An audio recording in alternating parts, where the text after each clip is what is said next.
Hi మావా, నేను మీ Chandamava. Welcome to my channel. నిజంగానే కుల వ్యవస్థ అనేది మనిషిని ఎదుగుదలకి అంతగా ప్రభావితం చేస్తుందా? ఎస్. మయసభ వెబ్ సిరీస్ చూసిన ఎవరైనా కానీ ఈ విషయాన్ని కాదని సత్యం అంటారు. ఇప్పుడే మీకు అర్థమై ఉంటుంది.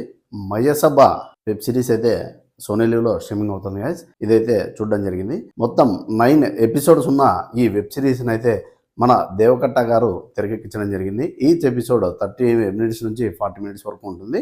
ఒక్కసారి చూడడం స్టార్ట్ చేస్తే మీరు ఆపకుండా అలాగే 9 ఎపిసోడ్స్ కంప్లీట్ చేస్తారు. అంత ఇంట్రెస్టింగ్గా ఒక పొలిటికల్ డ్రామాని దేవకట్ట గారు మరోసారి మన ముందుకైతే తీసుకొచ్చారు. ముందుగా స్టోరీ విషయం అయితే తెలుసుకుందాం. ఇందులో మెయిన్ 2 లీడ్ క్యారెక్టర్స్ ఉంటారు. వాళ్ళు ఎవరంటే, ఒకటి చంద్రబాబు నాయుడు గారి రెఫరెన్స్, సెకండ్ వచ్చేసి రాజశేఖర రెడ్డి గారి రెఫరెన్స్. ఈ ఇద్దరి క్యారెక్టర్స్ మధ్య స్నేహం అనే ఒక కొత్త అంశాన్ని తీసుకొని ఒక ఫిక్షనల్ స్టోరీని అయితే మన ముందుకైతే తీసుకురావడం జరిగింది. రెడ్డి కుటుంబంలో పుట్టినటువంటి రామిరెడ్డి గారు మరియు నాయుడు కుటుంబంలో జన్మించినటువంటి కృష్ణంనాయుడు గారి ఈ బ్యాక్ డ్రాప్ స్టోరీ ఏంటి, అసలు వీళ్ళ కుటుంబ నేపథ్యం ఏంటి, వీళ్ళు ఎంత స్ట్రగుల్ పడి అసెంబ్లీ వరకు చేరుకోగలిగారు, ఒక స్టూడెంట్ యూనియన్ల లీడర్ దగ్గర నుంచి మన కృష్ణంనాయుడు గారి జర్నీ ఎలా సాగింది, అలాగే మన రామిరెడ్డి గారు రూపాయి డాక్టర్ నుంచి అసలు అసెంబ్లీ వరకు ఎలా వెళ్ళగలిగారు, త్రివర్గంలో చోటు ఎలా సంపాదించగలిగారు. లీడ్ క్యారెక్టర్స్ లో నటించినటువంటి చైతన్యరావు మరియు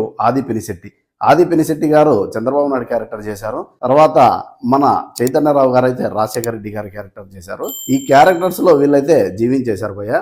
అలాగే ఎన్టీఆర్ గారి క్యారెక్టర్ లో సాయి కుమార్ గారు కానీ, తర్వాత నాదెండ్ల భాస్కర్ రావు గారి క్యారెక్టర్ లో శ్రీకాంత్ అయ్యంగారు కానీ, తర్వాత మన రామోజీరావు గారి క్యారెక్టర్లో నాజర్ గారు కానీ, వీళ్ళందరినీ పక్కన పెడితే వీళ్ళందరినీ డామినేట్ చేస్తూ రాజశేఖర రెడ్డి గారి తండ్రిగానేటువంటి రాజారెడ్డి గారి క్యారెక్టర్లో బాంబుల శివారెడ్డి క్యారెక్టర్ అనమాట. అది ఫిక్షనల్ క్యారెక్టర్. ఆ క్యారెక్టర్లో నటించినటువంటి ఒక పెద్ద ఆయన అయితే నిజంగానే చాలా ఇంట్రెస్ట్ కలిగించారనమాట. ఫస్ట్ 3 ఎపిసోడ్లో ఆయన డామినేషన్లో చాలా అంటే చాలా అనమాట లీడ్ క్యారెక్టర్స్ని డామినేట్ చేస్తూ నటించడం జరిగింది.